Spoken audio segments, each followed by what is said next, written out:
A inflação mundial finalmente dá claros sinais de que pode estar cedendo, com várias commodities em queda nas últimas semanas, mas tem um indicador que é muito positivo e que ninguém está prestando atenção. É sobre isso que a gente vai falar neste vídeo.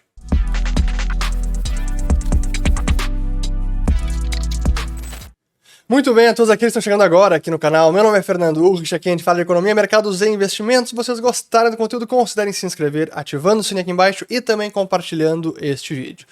Pois, felizmente, temos boas notícias sobre o rumo da inflação global, depois de vários países chegarem até 2 dígitos de inflação, especialmente na Europa. Nos Estados Unidos, ela já vem cedendo e é bem possível que tenhamos passado do pico de inflação e há uma série de preços que estão em queda, alguns é uma queda mais sustentável, outros nem tanto, mas tem um indicador muito importante que para mim é a notícia mais positiva de todas, e eu vou deixar esse para a parte final deste vídeo, e eu queria começar primeiro com as commodities energéticas, focado principalmente no petróleo, porque a gente viu o petróleo chegando em quase $140 ao longo de 2022, especialmente logo depois que estourou a guerra na Ucrânia, mas nos últimos 3 meses, petróleo vem em queda, e tem algumas explicações. A própria recessão na Europa, a China desacelerando e com Covid zero, que agora está flexibilizando, mas ainda estava em curso, Estados Unidos também dando algum sinal da economia que está fraquejando, e isso é menos pressão na demanda por petróleo.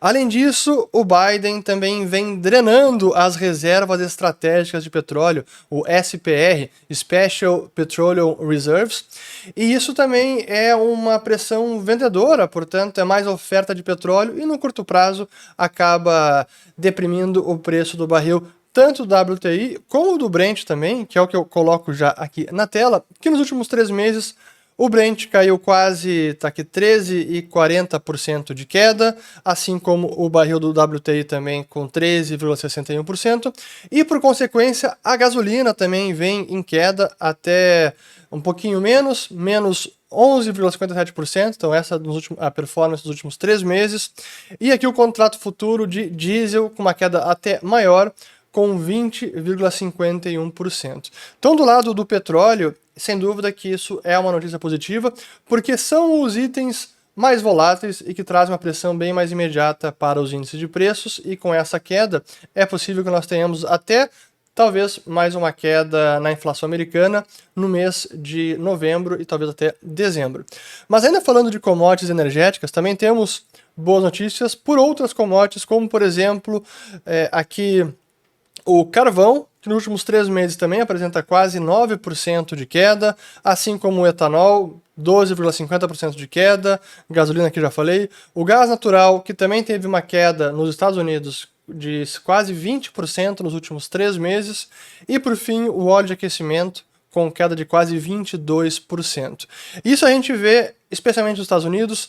Na Europa também o gás natural caiu bastante no último mês, mas agora com o inverno chegando é difícil fazer uma projeção mais precisa, porque tem todo o imbróglio com Rússia, corte de fornecimento de gás pelos gasodutos, agora o teto no preço do petróleo da Rússia, que pode trazer alguma complicação, esse assunto merece um vídeo específico a ele, mas enfim, pelo lado das commodities energéticas, as notícias são positivas, quedas de preços nos últimos 3 meses.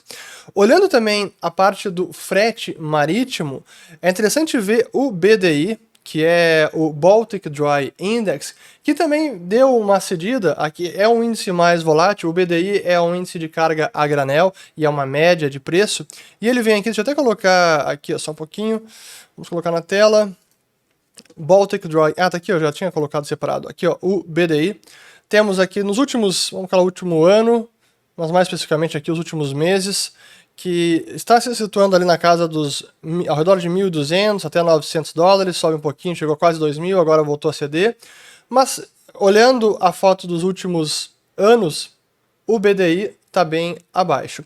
E não é apenas carga a granel, também o preço de frete em containers, que foi um desses custos que mais aumentaram no último nos últimos 2 anos, e eu fiz alguns vídeos sobre isso, o estado da logística mundial, o custo dos fretes marítimos, especialmente de containers. Vou colocar o link aqui em cima. E finalmente vemos os preços dos containers cedendo e agora caindo abaixo de $2.000 e meio. Aqui está 2.384. Esse é o Freightos Baltic Index, que é um índice de preço de containers global. Então é uma média, claro que depende da rota, isso pode variar. Mas olhando a média global, é uma queda expressiva. E esse patamar abaixo de $2.500 não chegava desde novembro de 2020. Então em 2 anos que não víamos esse nível de preço.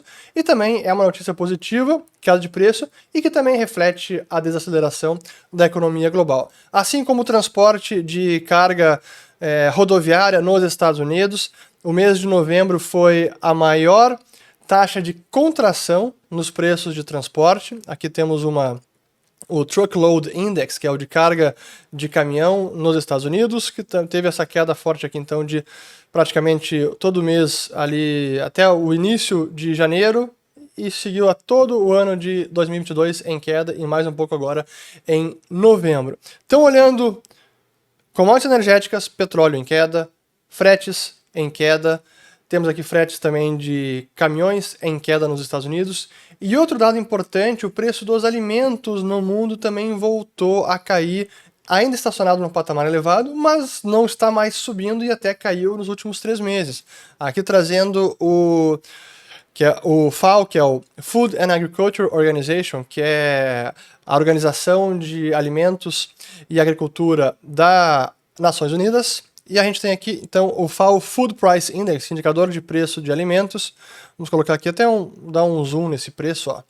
Aqui temos a linha em vermelho, é o ano de 2022, que chegou a disparar lá para 160 e aí voltou a cair e agora está no patamar de 137, similar ao pico que tinha sido ano passado, em 2021, ainda bem acima de 2020 e 2019, mas houve uma queda, então isso precisa ser comemorado. E aqui dos vários indicadores, óleos vegetais teve uma queda forte, cereais caiu, laticínios também caiu um pouco, açúcar e carnes também, todos apresentaram queda nos últimos 3 meses. Então, notícia positiva pelo lado dos alimentos, e isso tudo significa que a tendência de queda de inflação no mundo, ela é de baixa. Aquela pressão toda que nós tivemos nos últimos anos, ela não está mais presente. Claro que quando se fala de commodities energéticas, é muito mais volátil, depende agora de China reabrindo, isso pode ser uma pressão de alta de petróleo, esse teto no preço do óleo da Rússia, do petróleo da Rússia também pode trazer alguma turbulência,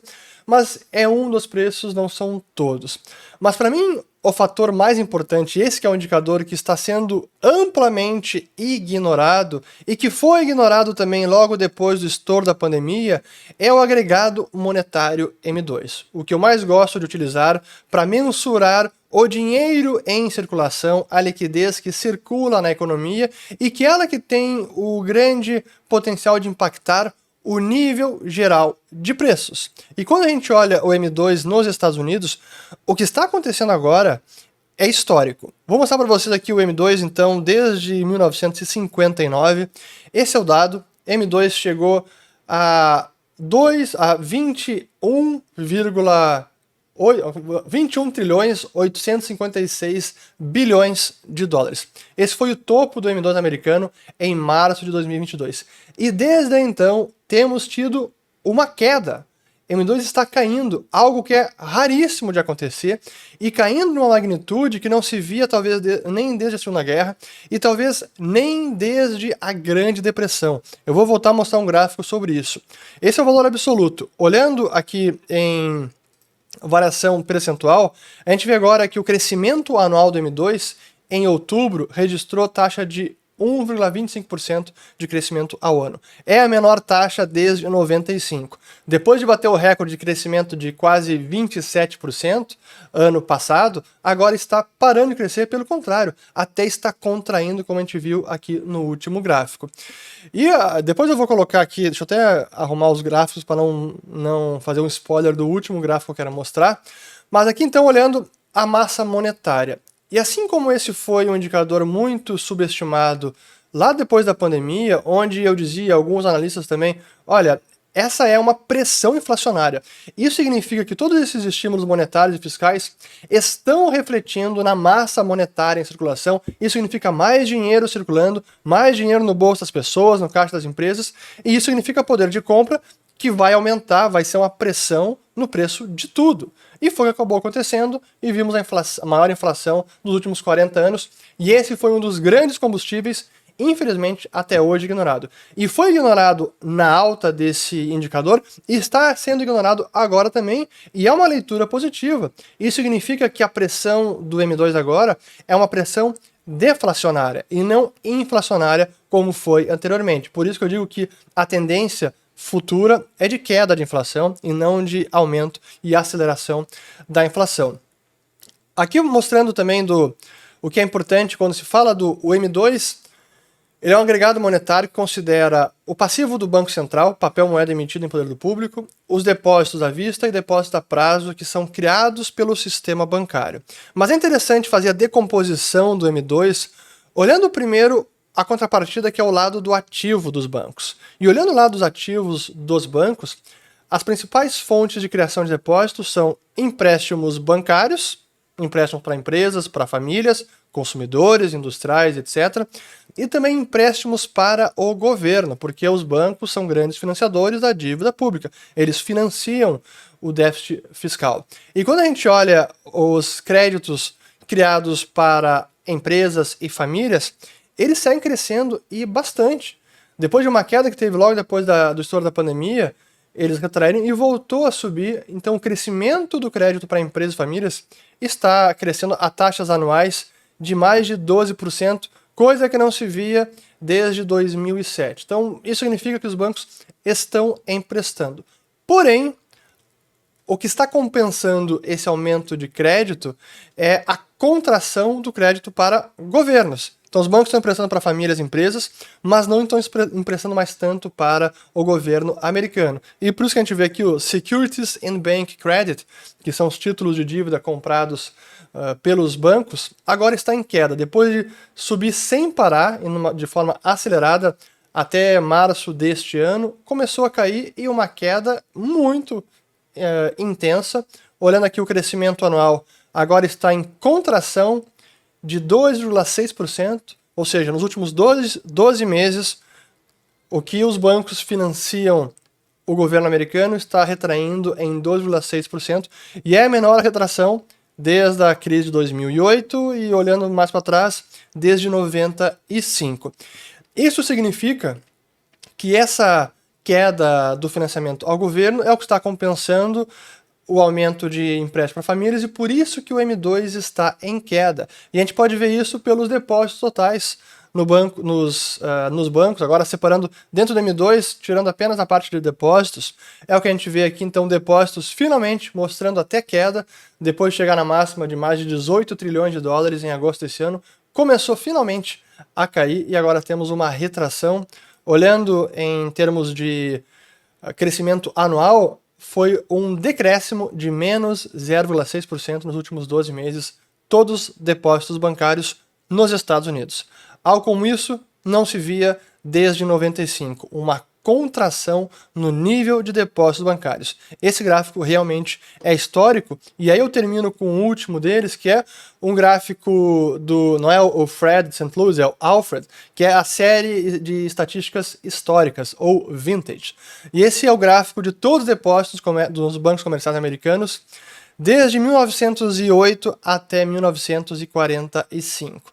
E o que a gente vê é que uma queda como essa a gente teve um pouco em 1920 e depois uma queda forte que foi ali depois do grande crash de 29 e a partir de 1930 que foi a Grande Depressão e foi queda de depósitos até 1933.